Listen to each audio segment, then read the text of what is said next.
Bab 6. Dasar Andre nyebelin, teriakku, sehingga membuat Mang Parkir mendekatiku dan bertanya, ada apa Non Anissa? Apa yang bisa saya bantu? Membuatku menjadi malu dibuatnya. Oh, enggak kok Mang, enggak ada apa-apa. Tadi aku hanya kaget dengan suara klakson mobil itu, tunjukku. Oh, kirain Non diapain, sahutnya.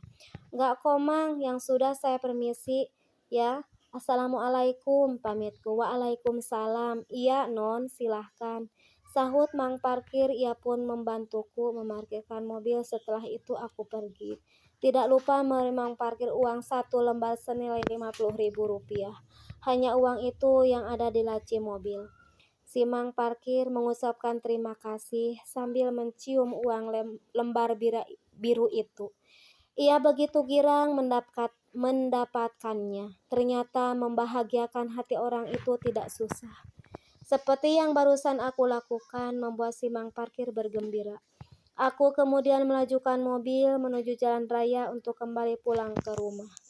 Aku melajukan mobil dengan kecepatan sedang karena ingat pepatah papa supaya aku tidak mengebut di jalan. Sampai di rumah, aku langsung masuk ke dalam rumah.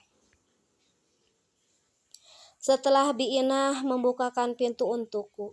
Non Anissa, mau makan atau mau minum? Biar Bibi siapin, tanya Biinah kepadaku. Gak Bi, Anissa masih kenyang. Nanti saja kalau Anissa lapar, sahutku. Emang sekarang Bibi masak apa? Tanyaku kemudian. Bibi masak semur daging sama sambal goreng kentang, kesukaan Non Anissa sama Bapak. Ada sambal udang sama kerupuk udangnya juga. Lengkap deh Non, Bibi masak hari ini. Pokoknya masakan kesukaan Non dan Bapak, ungkapnya. Oh iya Bi, nanti Anissa pasti makan. Tapi untuk sekarang Anissa masih kenyang. Terus Bibi udah makan belum? Tanyaku. Sudah dong Non, Bibi makan terlebih dulu. Takutnya masakan yang Bibi masak ada racunnya. Jadi sebelum Non Anissa dan Bapak makan, Bibi duluan yang nyicipin. Kalau ada sesuatu yang dirasa aneh, pasti Bibi tidak akan ngasih makanan itu ke kalian, terangnya. Kenapa emangnya Bi? Tanyaku heran. Ya karena makanannya kan beracun, otomatis Bibi bisa meninggal. Kalau enggak sampai meninggal, mungkin Bibi bisa sakit. Pasti kalian tidak akan Bibi urus makannya kan? Sahut Biinah membuatku tertawa. Oh iya, Bibi pinter. Lagian Bibi bisa aja, jangan sampai makanan mengandung racun kita makan. Bibi harus terus menjaga kesehatan biar terus bisa memasak makanan enak untuk kami. Bibi bukan hanya seorang asisten rumah tangga di rumah ini, tapi Bibi sudah Anissa anggap sebagai pengganti mama. Aku mengungkapkan isi hatiku kepada Biinah, bahwa aku sudah menganggapnya sebagai pengganti mama yang telah tiada. Ya ampun Non, terima kasih, ucap Biinah sambil memelukku. Ia menangis di pelukannya, aku pun membalas pelukannya, kami menangis bersama. Udah Bi, gak usah nangis. Aku mengusap air mata di pipiku dan mengusap air mata di pipi Biinah. Bi, Anissa mau masuk kamar dulu ya. Bibi istirahat, Anissa juga mau istirahat. Aku bicara sambil mengurai pelukan. Iya Non, silakan. Bibi juga pamit ke belakang ya Non. Biinah pamit kepadaku. Iya Bi, sahutku. Biinah pun pergi dari hadapanku dan aku pun berjalan ke kamarku. Sampai kamar, aku berganti pakaian. Setelah itu, aku membersihkan make up yang menempel di wajahku. Ratna, setelah pulang kerja kamu bisa kan ke rumahku? Aku mengirim chat kepada Ratna. Selang beberapa menit, handphoneku bergetar, rupanya ada balasan dari Ratna. Iya, Nis, bisa. Emang mau ada apa? Kamu menyuruhku datang ke rumah, bukannya tadi kita baru saja bertemu?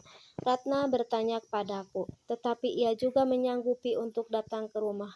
Pokoknya datang saja, nanti aku kasih tahu setelah kamu sampai. Aku menyahut ucapan Ratna. Iya deh, iya, pakai acara rahasia-rahasiaan segala. Balasan dari Ratna. Oke deh, jangan sampai lupa ya Rat. Aku kembali mengingatkannya. Iya Bawel, Ratna kembali membalas chat dariku. Setelah itu, aku tidak mengirim chat lagi kepada Ratna. Aku menyimpan benda pipih itu di nakas, kemudian aku tidur. Aku merasa mataku mulai lengket. Mungkin karena kelelahan telah menyetir seorang diri. Tok, tok, tok, Non. Non Anissa, itu ada Non Ratna menunggu. Katanya dia disuruh Non untuk datang ke sini. Suara Bi Inah membangunkan tidurku. Iya Bi, sebentar, suruh aja Ratna masuk ke kamar. Anissa mau cuci muka dulu. Aku menyaut panggilan Bi Inah. Kemudian segera pergi ke kamar mandi tanpa mendengar jawaban dari Bi Inah tersebut. Selesai cuci muka, aku kembali ke kamar dan rupanya Ratna sudah ada di kamarku.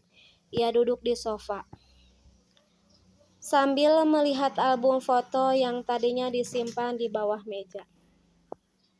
Hai Rat, maaf ya nunggu lama, sapaku. Santai aja nih, seperti sama siapa aja. Emang kamu ada apa menyuruhku datang? Ratna bertanya tentang maksud dan tujuanku menyuruhnya datang. Begini loh, Rat.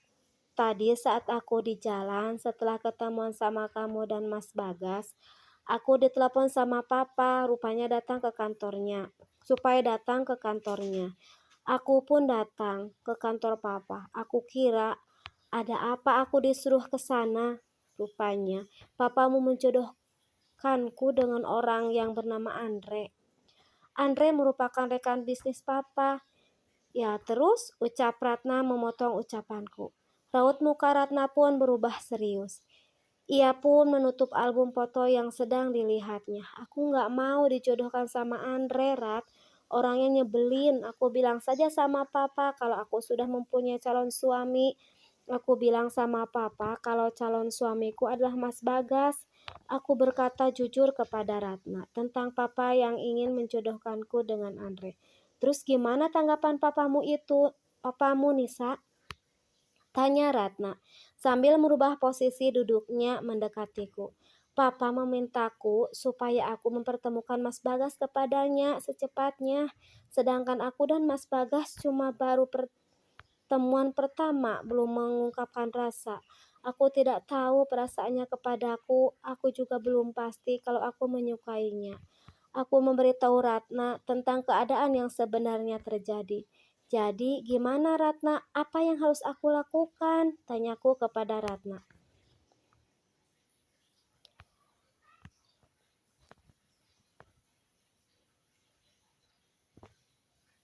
Kamu tenang aja ya Nis, sebenarnya tadi Bagas bilang padaku kalau sebenarnya ia menyukai kamu. Jadi kamu tidak perlu khawatir tentang Bagas, tinggal kamunya aja Nis. Mau tidak kamu sama Bagas? Kamu nerima tidak kalau Bagas hanya orang biasa? Ratna memberitahuku kalau ternyata Bagas menyukaiku.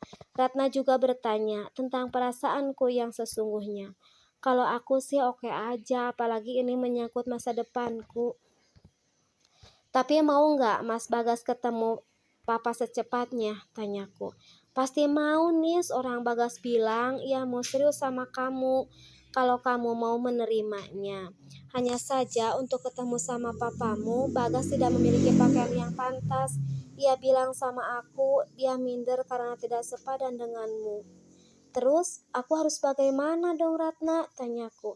Kalau kamu setuju dan percaya sama aku, beri aku uang untuk memake-over penampilan Bagas supaya tidak malu-maluin saat ketemu papamu, jawab Ratna. Ia memberiku sebuah usulan. Baiklah Ratna, kira-kira kamu butuh berapa? Tanyaku lagi, menyetujui usulan dari Ratna. Kurang lebih 20 jutaan lah, cukup kayaknya kalau begitu, Ratna menyahut pertanyaanku. Wow, lumayan gede juga ya Rat.